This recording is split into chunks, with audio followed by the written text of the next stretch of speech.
Doctor Mohammad ইউনূসকে চিঠি দিয়েছেন যুক্তরাষ্ট্রের সিনেটের 4 সদস্য। আজকে মার্কিন যুক্তরাষ্ট্রের উচ্চ কক্ষের 4 জন সিনেটর, খুবই শক্তিশালী সিনেটর উচ্চ কক্ষের, তারা যে চিঠি দিয়েছে, এই চিঠিটারে যদি আমরা একটু খোলামেলা দেখি, চিঠিটার শতভাগ যাচ্ছে আওয়ামী লীগের পক্ষে। শেখ হাসিনার বিরুদ্ধে 182টি মামলা, এর মধ্যে 162টি মামলাই হত্যা। আইনি লড়াইয়ে মাঠে নামছে আওয়ামী লীগ। প্রয়োজনে বিদেশ থেকে আনা হবে আইনজীবী, এমনটাই জানিয়েছেন আওয়ামী লীগের একাধিক সিনিয়র নেতা। বদলের বাংলাদেশে বড় বদল, পুলিশের ক্ষমতা ভোগ করবে সেনাবাহিনী। অন্তর্বর্তী সরকার হাল ধরেও পরিস্থিতি নিয়ন্ত্রণ করতে পারেনি, আর তাই কি ম্যাজিস্ট্রেসি ক্ষমতা দিল সেনাবাহিনীকে? একবার ভাবুন তো, যে আওয়ামী লীগ সরকারকে জনগণ পছন্দ করেনি বলে এত আন্দোলন, এত কিছু করে সেই সরকারের পতন ঘটালো, তার মানে তো তাদের দাবি পূরণ হয়েছে।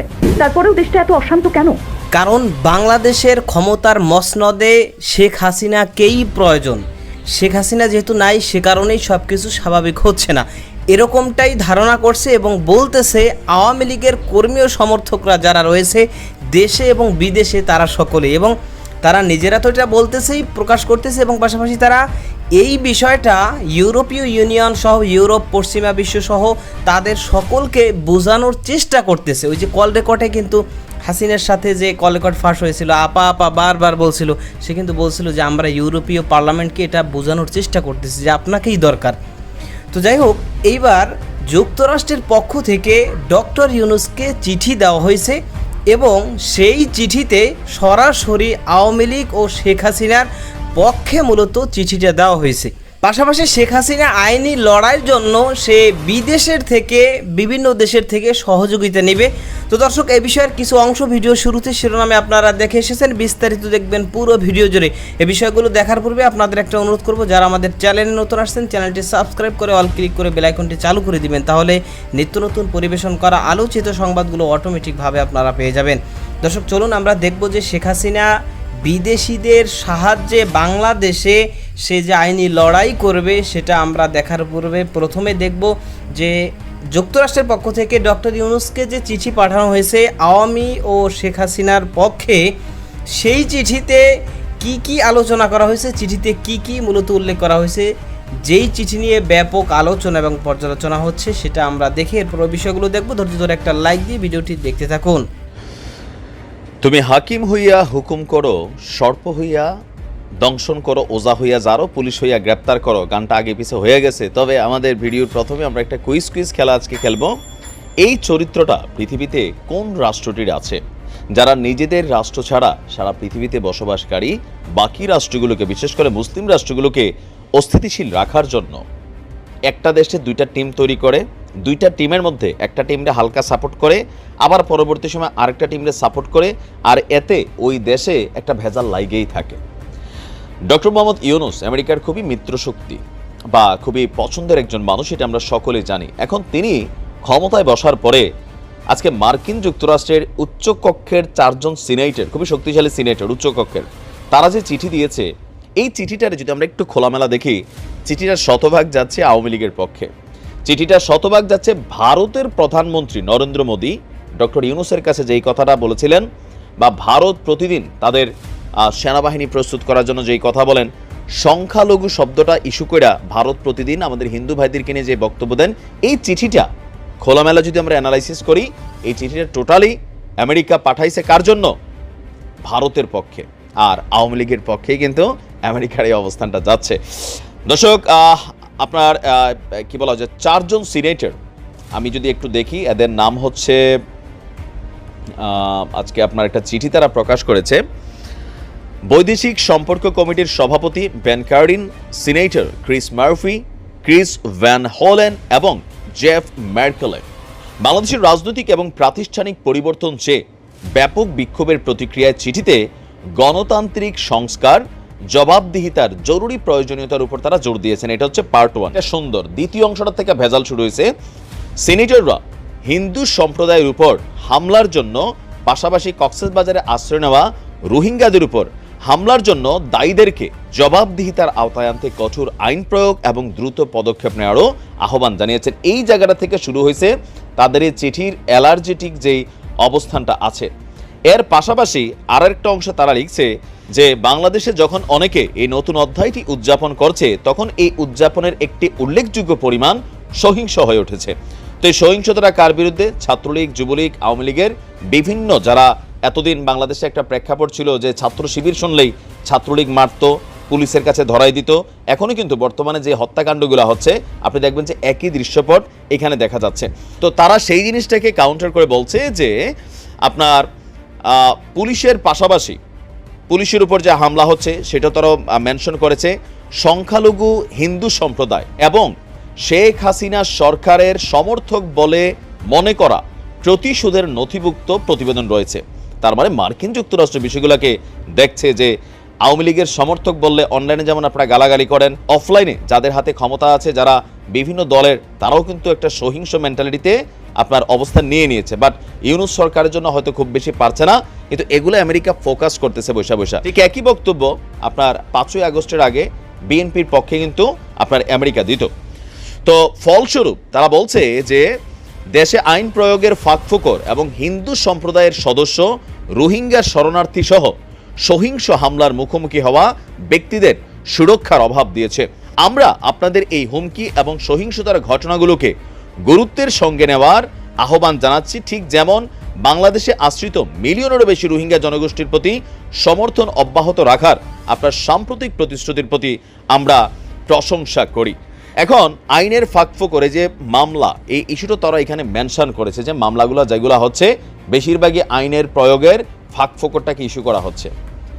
এখন হিন্দুদের নিয়ে দেখেন যেই বক্তব্যটা তারা দিছে। আচ্ছা, বাংলাদেশে আমি বরাবরই বলি আমরা বাংলাদেশে দুইটা টিম চিনি, বেশি হচ্ছে জয় বাংলা, এটা হচ্ছে বাংলাদেশ জিন্দাবাদ। এখন জয় বাংলা স্লোগানটা যেই দিচ্ছে আওয়ামী লীগ ক্ষমতায় থাকাকালীন, যারা জয় বাংলা বলে হিন্দু মুসলমান ডাজেন্ট ফ্যাক্ট, সুবিধা নিছে, অন্যায় করছে, অত্যাচার করছে, সরকার পরিবর্তনের ফলে তারা কিন্তু বাটে পড়ছে। তো সেই বাটে পড়ার মধ্যে মুসলমানদের সংখ্যা আছে 99%, হিন্দু আছে 1%। বাট কোন হিন্দু? সাধারণ কোনো রকম রাজনীতির সাথে নাই, সাধারণ কোনো রকম ভেজালের সাথে নাই, এরকম হিন্দু? নাকি যারা জয় বাংলা বলে এতদিন মাঠের মধ্যে গরম টরম করে ঘুরছে, আবার যখন আওয়ামী লীগ ক্ষমতায় ছিল বাংলাদেশ জিন্দাবাদ বলা লোকটা হিন্দু না মুসলমান দেখাকে নির্যাতন করা হয়েছে। বিএনপির মানুষ, তারেক জিয়া তো দেশের বাইরে, খালেদা জিয়া জেল খাটছে, মির্জা ফখরুল ইসলাম, রুহুল কবির রিজভী, সবাই তো ভাই আইনের ভেজালে পড়ছে। 2-1% হিন্দু যারা বাংলাদেশ জিন্দাবাদ বলছে বিএনপির, তারাও ভেজালে পড়ছে।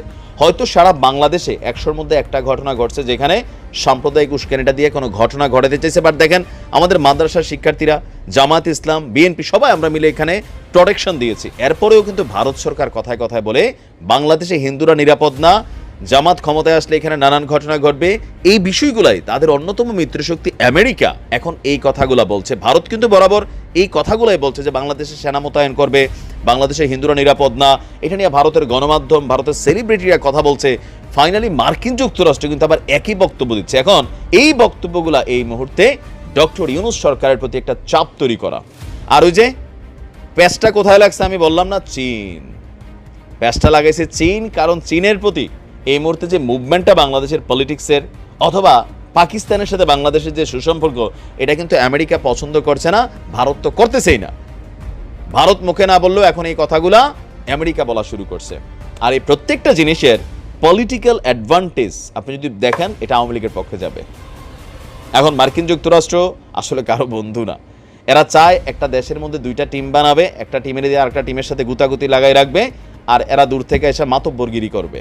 তো এই চিঠিটা মূলত যুক্তরাষ্ট্রের পক্ষ থেকে ডক্টর ইউনূসকে পাঠানো হয়েছে এবং এমন একটা সময় পাঠানো হয়েছে যে সময়টা কিন্তু এখন, অর্থাৎ সামনে জাতিসংঘ অধিবেশন রয়েছে এবং সেই অধিবেশনে ডক্টর ইউনূস তিনি যুক্ত হচ্ছেন এবং সেখানে বাংলাদেশের প্রধান হিসাবে তিনি মূলত সেখানে জাতিসংঘ অধিবেশনে অংশগ্রহণ করতেছেন এবং তিনি আমাদের বাংলাদেশের পক্ষ থেকে প্রতিনিধিত্ব করবে। এবং আমরা যেটা নিউজে দেখতেছি যে জাতিসংঘে সেখানে সব দেশের প্রথমে দেখা যাচ্ছে বাংলাদেশের পতাকা, অর্থাৎ আমাদের বাংলাদেশের পতাকা সিরিয়ালে সবার সামনে রাখা হয়েছে, এরকম কিন্তু আমরা নিউজেও অলরেডি দেখলাম। এবং পাশাপাশি যুক্তরাষ্ট্রের প্রধানমন্ত্রী জো বাইডেন এবং ডক্টর ইউনূসের সাথে একটা বৈঠক হবে এই জাতিসংঘ অধিবেশনে, যে তিনি অংশগ্রহণ করবেন এর ফাঁকেই যুক্তরাষ্ট্রের প্রেসিডেন্ট এবং ডক্টর ইউনূসের সাথে একটা বৈঠক হবে, যেটা দীর্ঘ হয়তো 15-20 বছরেও এরকম কোনো সিচুয়েশন হয়নি। কিন্তু এবছর যেহেতু বাংলাদেশের প্রতিনিধি হিসাবে ডক্টর ইউনূস সাহেব যাচ্ছে এবং ডক্টর ইউনূস সাহেব তেনাকে কিন্তু আমেরিকায় অত্যন্ত মূল্যায়নের সাথে মূলত তাকে গ্রহণ করে। তো সে কারণেই মূলত এই বৈঠক তাদের মধ্যে হবে।